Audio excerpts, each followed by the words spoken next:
لازم ہے، تو پردہ تو جائز نہیں واجب ہے. تو شوہر اگر بیوی کو پردہ کا کہہ رہا ہے تو عورت پر اس کی اطاعت لازم ہے. اگر وہ اطاعت نہیں کرتی تو دو گناہ ہوں گے، ایک اللہ کا حکم توڑنے کا گناہ بھی ہوگا اور شوہر کا حکم توڑنے کا بھی گناہ ہوگا. تو اس لیے مرد بیوی کو پردہ کرا سکتا ہے. ہاں باقی زبردستی پردہ پر مجبور کرے گا تو یہ بہتر ہے مجبور کرنا.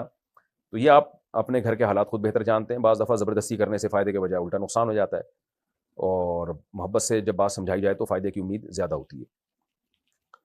اب میں نے تو شرعی مسئلہ بتایا، کرنا چاہیے کیا کہ وہ پھر آپ بندہ خود فیصلہ کرے. کیا عورت کو سسر سے پردہ کرنا چاہیے، اور اگر شوہر مر جائے تو کیا سسر نامحرم ہو جاتا ہے؟ کیا وہ نکاح کا پیغام بھیج سکتے ہیں؟ نہیں، سسر ہمیشہ کے لیے محرم ہی رہتا ہے، باپ جیسا ہی رہتا ہے. اسی طرح ساس ہمیشہ کے لیے ماں جیسی ہی رہتی ہے. میاں بیوی کا نکاح جس دن ہوا، ابھی رخصتی نہیں بھی ہو، تو بس ان دونوں کے ماں باپ ایک دوسرے کے ماں باپ بن گئے، تو اس لیے سسر سے پردہ بھی نہیں ہے. لیکن اگر سسر بالکل جوان ہے اور بہو بھی بالکل ینگ ہے، جوان ہے، تو اگر وہ پردہ کر لے تو برا بھی نہیں ہے، یہ تو کوئی ناجائز بھی نہیں ہے. سعودیہ کے بعض علماء کا یہی فتویٰ ہے، اور اس زمانے میں جو حیا اور تقویٰ کے زیادہ قریب ہے وہ بھی یہی ہے. تو لیکن بہرحال شریعت میں فرض نہیں ہے، فتنے کے خوف کی وجہ سے یعنی کوئی کرے تو اچھی بات ہے، بہرحال فرض نہیں ہے. لیکن اس سے ہوتا یہ ہے کہ بعض بہویں بالکل ہی گھر میں خدمت نہیں کرنا چاہتی، تو وہ بھی سسر سے پردہ کر کے بیٹھ جاتی ہیں. تو یہ بھی غلط ہے کہ آپ پردے کو اپنی سستی کا ذریعہ بناؤ، یعنی سستی ہو اصل میں اس پہ لیول پردے کا لگا دو. تو بہرحال سسر ہے باپ کی جگہ ہی محرم ہے، نامحرم نہیں ہے، لہذا شرعاً اس سے پردہ واجب بہرحال نہیں ہے. لیکن اتنی بات خوب اچھی طرح سمجھنے، بار بار بتاتا ہوں، سسر سے ہاتھ ملانا جائز نہیں ہے.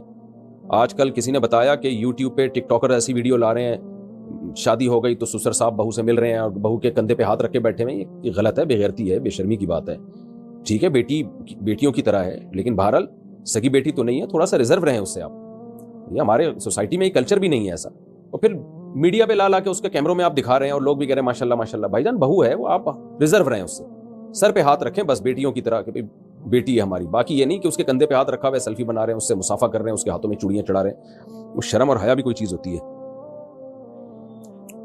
اچھا بھائی، سیدنا عباس رضی اللہ عنہ سے مروی ہے کہ اللہ تعالیٰ نے تمہارے نبی صلی اللہ علیہ وسلم کی زبان کے مطابق مقیم پر 4، مسافر پر 2 اور ڈرنے والے پر 1 رکعت فرض کی ہے. اس حدیث کا مطلب بتا دیں، پر مجھے دیکھنی پڑے گی بھائی یہ حدیث کہاں ہے. عربی الفاظ دیکھوں گا، پھر انشاءاللہ اگلے بلیٹن میں اس کا بتاؤں گا آپ کو انشاءاللہ. عورت کا عورت سے کتنا پردہ ہے؟ ایک عورت کا دوسری عورت سے کتنا پردہ ہے؟ کیا عورت کا سطر دیکھ سکتی ہے؟ محمد شہزاد ملتان سے.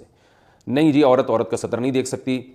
عورت کا عورت سے اتنا ہی پردہ ہے جتنا مرد کا مرد سے پردہ ہے، ناف سے لے کے گھٹنوں تک، اور اس کی کمر بھی اس میں داخل ہے، سطر میں داخل ہے. اس کے علاوہ جو جسم ہے وہ ایک عورت کا عورت سے پردہ سطر میں تو داخل نہیں ہے، لیکن حیا کے بہرحال خلاف ہے کہ اس کو کسی عورت کے سامنے اپنی باقی باڈی کو ظاہر کیا جائے. سطر میں اتنا حصہ داخل ہے. اور جو شریف گھرانے کی عورتیں ہوتی ہیں وہ پراپر سر پہ چادر لیتی ہیں، یا چادر نہیں لیتی تو کم از کم اتنا خیال کرتی ہیں کہ ان کی کمر اور جو سینہ ہے وہ کسی عورت کے سامنے ظاہر نہ ہو. تو یہ حیا کے تقاضوں کے بالکل مطابق ہے. تو جتنا زیادہ پردہ کریں اتنا اچھا ہے.